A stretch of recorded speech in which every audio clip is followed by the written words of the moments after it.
Thanks to the Supreme Court, we are now funding churches with public tax money. Now, in a recent 7-2 ruling, the court sided with the Missouri church in the case challenging the state's decision to bar it from receiving state funding.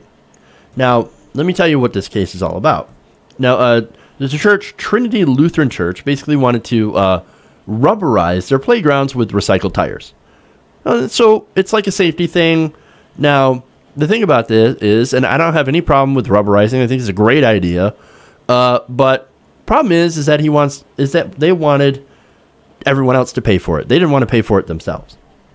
So what they decided to do is to raise money for it through a state program that gives taxpayer money to nonprofits for projects like these. Okay.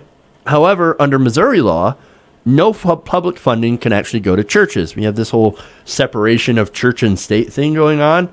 It kind of works. It's been kind of working for a long time. So we kind of figured that, there are certain rules. You can't give public money to a church.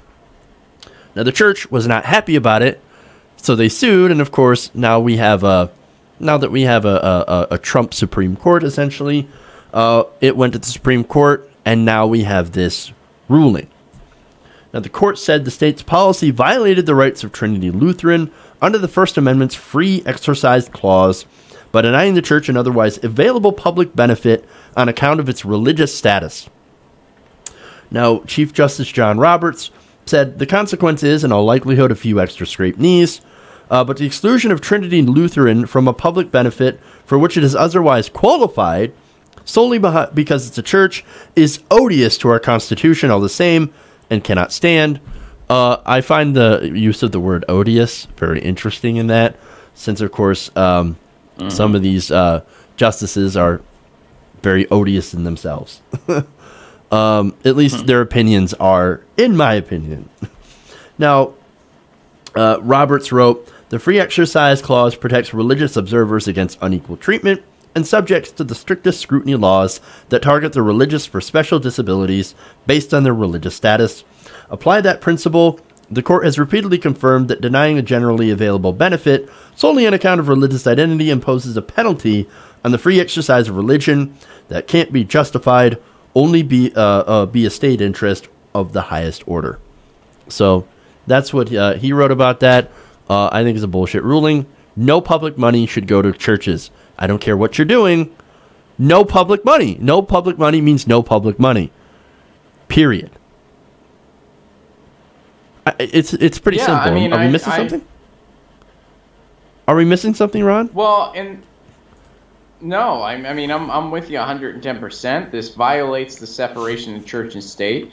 And an interesting parallel here is that, the courts ruled this way on this particular case, and they also approved part of Trump's Muslim ban.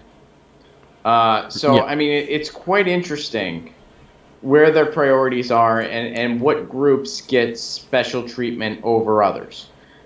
This is, an example of, in my opinion, Christian chauvinism. And I'm not pointing the finger directly at that organization. I mean, I'm sure that their heart's in the right place. I want to see them be able to get their playground rubberized. I'm sure that those kids have nothing to do with it. But they should not get any public money to do so. The people at the top of that organization are to blame because they should have never tried to do this in the first place. This violates the separation of church and state. Churches don't pay a dime in taxes. I think they should, but that's a whole separate issue. I agree. But they don't pay a dime in taxes, and in return, they're not able to get stuff that's available for other secular nonprofits. And that's the way it ought to be. That's the way it should stay, especially if, again, they're not paying a dime in taxes. Religious institutions get to participate on their own. They get to do their own thing, and in exchange for that, they don't get to try to affect policy to an nth degree. Although, as the Mormon Church showed us back in 2008, if you violate those laws, you will face no consequences. Again, if you're Christian and dominantly white, I'm sure that if a different group, I'm sure if a Muslim group did something similar to what the Mormons did with Prop 8, they would have lost their tax exemption status. But, the Mormons did it, and, that's okay. They face no consequences. Yeah. And I'm sure, other churches can do similar things. There's a bill out there now that the Trump administration is trying to push through that would make stuff like that okay and quid pro quo. Yeah. Again, the churches aren't going to pay a dime in taxes, but they'll be able to do that. So, yeah, this is a significant ruling. And, we're not just, two heathens that don't want to see a playground get its rubberizations. We see the slippery slope that this is unconstitutional, goes against the separation of church and state, is a slippery slope to say the very least. And it's very interesting to see the hierarchy when it comes to which religions are tolerated and which ones are not. Yeah. They just ruled Trump's Muslim ban, that people, and I call it a Muslim ban because that's what it is. Because that's what it is. I know people are putting more flowery language on it. It is a Muslim ban. That is what it is. That is its intention. It is racist, just like most of the other thing Donald Trump does. And I'm not interested in tying a bow on it anymore. I know other people are. Have fun. I'm not. It's a Muslim ban. It's a Muslim ban. It's not a Muslim band. Sorry. It's a Muslim ban. It's unconstitutional. But, parts of it, a watered-down version of it, was just approved. If this had anything until to do later with Christianity or something like that, it probably wouldn't have been. Right. No, I get your point. And to be clear, like, they're taking it up. They basically agreed to hear it and to allow some sections of it to be put into effect. So, in effect, you're right. You're right. But the original, intent of it is still there. And Donald Trump was out there saying the whole time, like, oh, yeah, you know what? I'd actually make it stronger, even more restrictive, because I want to ban the Muslims. Did I say that? Did I call it a Muslim? I'm going to call it a Muslim ban, because that's what it is. I mean, the president of the United States agrees that it's a Muslim ban. Why water it down? I mean, why water down the language, I guess? Why not call it what it is? You're supposed to call it what it is. I mean, if it's radical Islamic terrorism, then you have to call it what it is, right? Which, by the way, saying that should have made the, ISIS completely disappear, but it's still there. Even after the 30 days that Donald Trump was supposed to get rid of it. Still there. And calling it by its name, still there. But why don't we call these things by their name? Why don't we call, domestic terrorism done by right-wingers also terrorism? Why don't we do that? But I'm getting off into a whole different tangent that I probably shouldn't go into. Yeah. But as far as this goes, I mean, I do want to see, like, I don't have a problem with them rubberizing their, playgrounds. I think that's a great idea. I think it is a safety issue. But it's not something that public money should be poured into. And the thing is, I mean, look, isn't the whole point of them getting tax-exempt status so they can be able to put their money into stuff like this or put their money into charity? Right. I mean, that's the whole point. But if they're just going to turn around and take public money anyway, no. If you're going to do that, well, then it's time you start putting money in. It should be pay to play. If you want to play, you gotta put your money in. Science. Amen. And it's not rocket science. It's not. It's ironic that I'm using the phrase amen, but what do you well, no, and of course, it's a great point that you bring up the slippery slope. I mean, just wait until the mosque tries to do this, or a synagogue, or the Church of Satan. I just imagine now public money going for a Church of Satan playground. They're going to do it. They're going to do it. I'll bet you, because they love doing stuff like this, and I'll cheer them on. Yeah, no, they do. It's great to point out the hypocrisy from this. They like to point out those hypocrisies, and it definitely has a kind of there's kind of a positive lesson there. Yeah, definitely.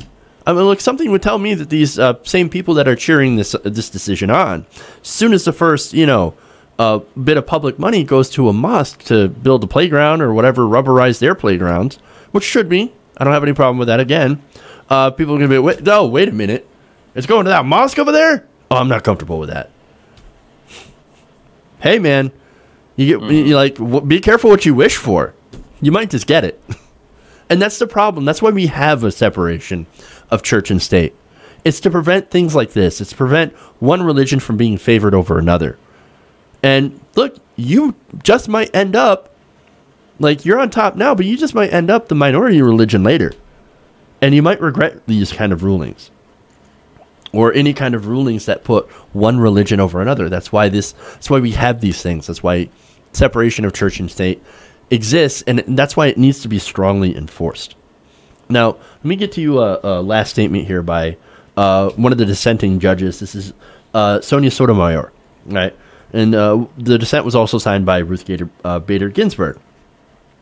Now, she said that the court's decision profoundly changes the relationship between church and state by holding for the first time that a constitution requires the government to provide public funds directly to a church. Its decision cites both our presidents and our history, and its reasoning weakens the country's long-standing commitment to a separation of church and state, beneficial to both. If the separation means anything, it means that the government cannot, or at the very least need not, tax its citizens and turn that money over to houses of worship.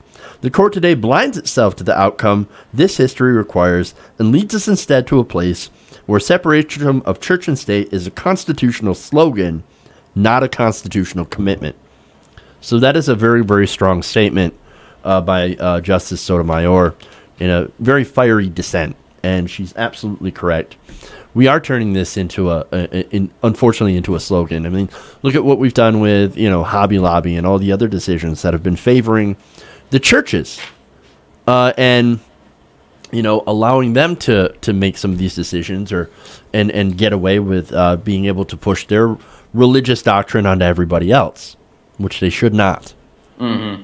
So, I mean, this is what's happening. I mean, I hate to go to the extreme, but it kind of reminds me of like the beginnings of A Handmaid's Tale. Hey everybody, thanks for watching this video. If you want to see more like this, please hit the subscribe button below. And if you want to support truly independent progressive media, please consider becoming a patron at patreon.com/TYTNation.